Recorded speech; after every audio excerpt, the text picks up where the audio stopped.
If you've ever found yourself lying in bed late at night, unable to sleep, with thoughts of work or stressful decisions bouncing around in your head, this episode's for you.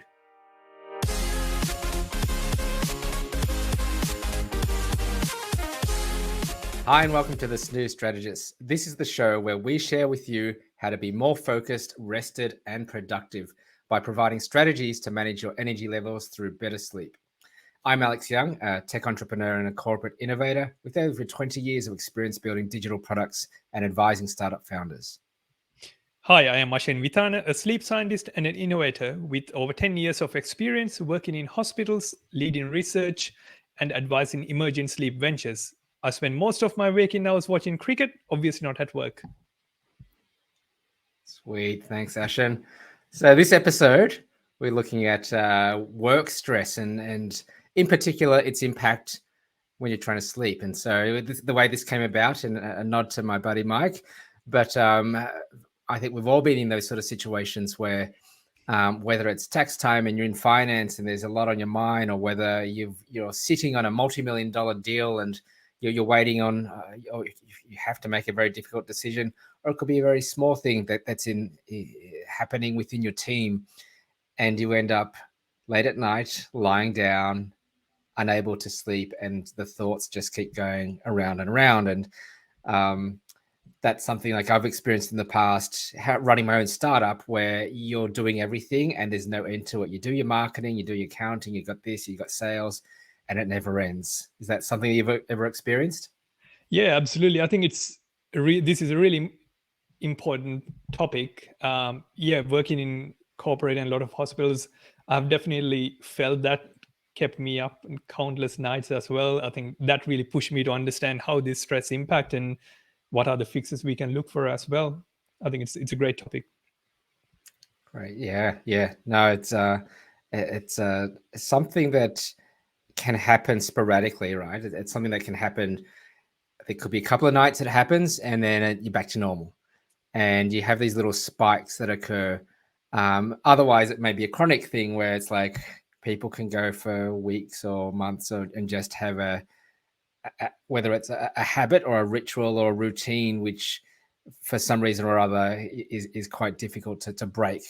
I guess for us now, we're going to look at how do we get that quick fix? How do we get something that is going to help us immediately, noting that, if there is a more deeper issue at hand, it probably needs a little bit more thought and consideration. Yeah, absolutely. I think you can definitely split the stress into those two main categories, where the short-term spikes or the kind of bumps you face in your life, and the other ones, mid long-term ones, where you probably need a bit of a structured approach to tackling those. Maybe we can start with the short-term stress and figure out what it is, how best to tackle that. Okay, cool. All right. So is this something that you've seen in the hospital situation in terms of clients that have come in and I guess it's going to be more chronic if they're actually going to the hospital, but what's actually going on here when it comes to this? Is it the overthinking, or what are we doing when we're up in bed? Yeah, I think definitely the long-term ones usually come and seek medical help. I have seen, and the most common impact of that is inability to fall asleep. So a lot of the time people just lie on the bed. How does happen when you're stressed out? The cortisol level, so your kind of stress hormones goes up, and that really disrupt your sleep stages, which will kind of stop you from going into certain stages and of course falling asleep. The other thing now is around the physical symptoms. I mean, you probably have experience as well. When you're stressed, for me, I can really feel it in my neck and shoulders. My muscles get really tightened. You will have headaches, and these things will either stop you from falling asleep, or if you're asleep, sometimes you'd wake up middle of the night with pains and aches. And some can have other physical symptoms like upset stomachs. Some would feel a bit nauseous all the time. And the last one's around, I think, what you said, where it impacts your mind and your mind will keep racing. I have been in this situation with tricky work issues, you go to bed, but your mind is racing and keep thinking about this employee you have to deal with the next day. And it really gets into a cycle where you can't sleep because you keep thinking because you can't sleep. Exactly. Yeah, it's really challenging. Yeah, it's good that you sort of pointed out both the physical aspect and as well as the mental side of just ruminating over thoughts. And there's probably different ways to consider them and address them. So what do we do about it? What can we do about it? What's a good recommendation, particularly for that sort of quick fix approach for those of us or those listening that might need to immediately do something, and maybe doing something is better than doing nothing in this situation? Yeah, I think the quickest solution would be going through the supplement pathway. But you do have to go in that path very cautiously, consider a few things before you go, especially if you're allergic to certain ingredients. And the other thing, we are not necessarily addressing the core issue, so probably tread carefully in that path. One of the things I have found helpful for me, a supplement called L-theanine or theanine, which is basically an amino acid. So we can see see a screenshot we took earlier. Yeah, that's right. So you can see on the screen, you can start maybe from 100 milligram dosage and go all the way up to about 400. But I do recommend to start small and then see how you feel. Usually they kick in within about 45 minutes. You will feel a relaxation, so a bit of a sedative feeling. So it's really great. There are no addictive properties to it. Something I would consider, you use it when you really need it and then stop. So you cycle through it rather than every day get 100, 200 milligrams. I personally use about 200 milligrams when I'm feeling really stressed. It really helps me to bring that stress levels down and fix my mood a bit. So I would start at 100, maybe go up to the 200 if you don't really feel a massive difference. Okay, so just to take a step back, so what is it, and how did you come across this? Because I've heard, for anyone that's Googled around for any sort of substance to sort of help them sleep, there's all sorts of stuff out there. How do you know what's good, what's not good, what's effective, what's not effective, what's been researched, and how did that sort of journey lead you to this in particular? Yeah, it all started, I think, I was working in this big private health corporation. It was very stressful job with dealing with a lot of stuff where had to figure out restructuring processes and making sure our profits are high. So it's incredibly stressful journey. So I kind of looked into what are the quickest way for me to bring my stress levels down. And I figured out maybe a couple of supplements. If you Google, you probably have seen, or if you go to your chemist or the pharmacy, you will see there are shelves full of stress relief formulas and different vitamins and supplements. A lot of them don't have proper scientific backing, or we don't have evidence to say certain ones work. So the efficacy side of things, we don't have a lot of evidence. There are only limited evidence available of most of these formulas. Yep. So that's why I think I narrowed down to two. So the L-theanine, which you can see on the screen, it's an amino acid. When you take it, it basically kind of calm you down. So it has a calming property. It's a naturally occurring amino acid. So this one's a really good place for you to start if you haven't tried anything before, if you have tried multiple things and nothing worked. The other thing, I personally prefer to start with one and see how it feels rather than you stacking up with few different chemical substances. It's really worth saying that we're not sponsored by Jarrow, but this is just one that you found and found it to be quite good. And that's the tricky thing, that there's so many manufacturers with different products, and they possibly produce or manufactured in different ways. So we want to be quite careful about what we're recommending and also the why, and it's worthwhile people do their own research behind this as well. Absolutely, that's right. I think we got an episode on how to find the right supplements, so definitely tune into that. With Jarrow, there's no affiliation with us, so we don't get any profit or benefit from recommending it. It's just something I have trialed and it worked for me. There are independently tested lab results to see the purity of the substances. So definitely when you look for one, just do your research. Don't listen to or read ranking websites online. A lot of the time those are skewed and definitely linked to the manufacturers. Yep. And was there another one that you were also mentioning before? Yeah, so there's another great one called Ashwagandha. It's a chemical that reduces cortisol, our stress hormone, and by doing that, obviously, you will feel less stressed.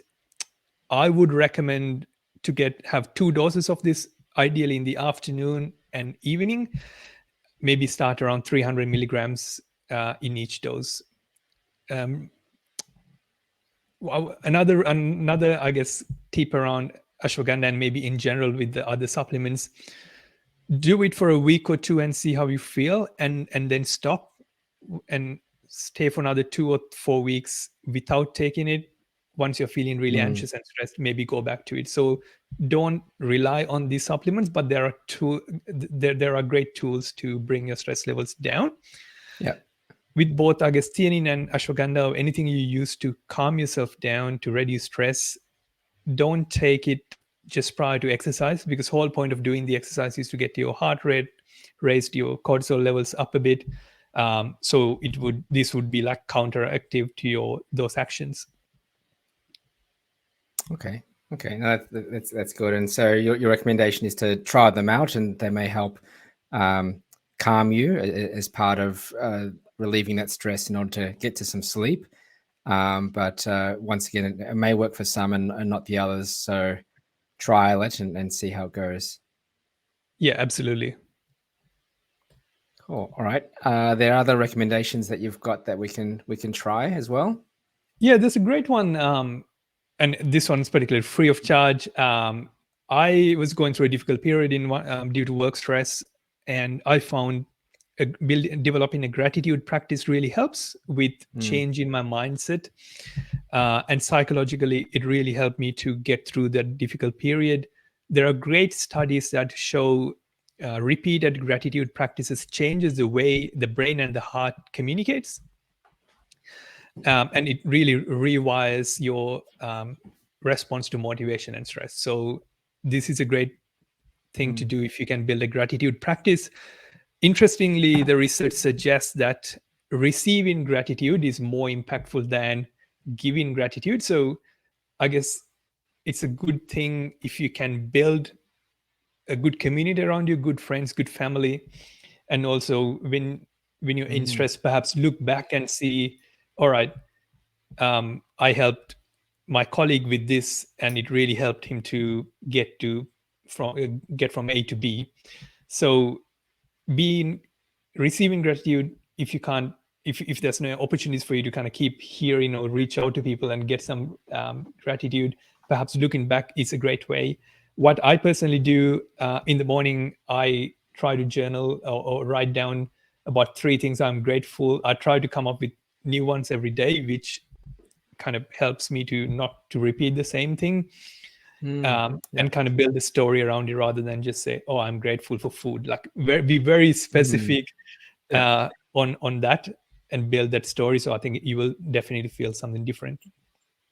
Okay. And that's a great one. And my kids are learning that at school as well. And my youngest has got a gratitude book that I bought for him, and doesn't have a routine behind it, but it's amazing to see what he writes or what's on his mind, and what he is grateful for, the little things at school. So that's great. But something that all of us can do, and it's a bit of a ritual that we can also establish behind that too. Yeah, absolutely. I think it's a great practice to have, and there's a lot of science behind it. Okay. Now, how about the way we breathe? And I think is that almost the most common thing that I've heard ever since childhood around, particularly if someone's angry, to get them to calm down and to do some deep breathing. Does that play a role at all here?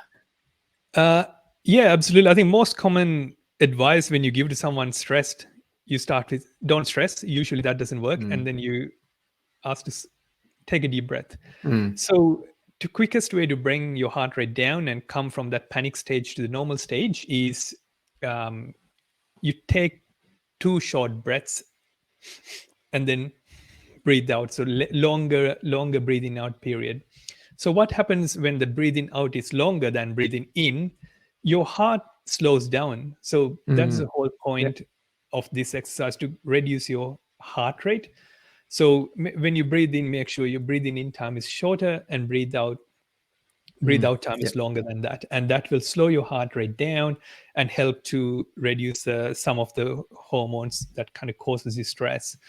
You can do about 3 to 5 times like in a row, and that will definitely bring your heart rate down. So that's a great quick exercise that you can do in that short term.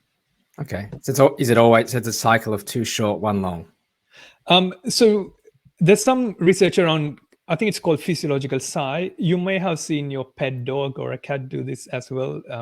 Take 2 short breaths and breathe out. But I think otherwise, if you can't do that, if you find it a bit difficult to do, just make sure you breathe in and it's shorter than the breathe out time. So that should work as well. Okay. That's a great one. It's a good one to try, and you can do it on the spot and see how it goes. Is there a duration that you're aiming for, or number of cycles? I would say try to do maybe 3 to 5 cycles. So 3 to 5 breathing outs. Okay. Very good. I think there are some evidence suggesting 3 to 5 being that kind of sweet spot, kind of, or the quickest way to get some, bring some change. Okay. Brilliant. Yeah, there was one that I had in my mind that I was keen to share as well, which is just around journaling in a different way to gratitude. But this was really about writing down. This is great in the situation when you're up.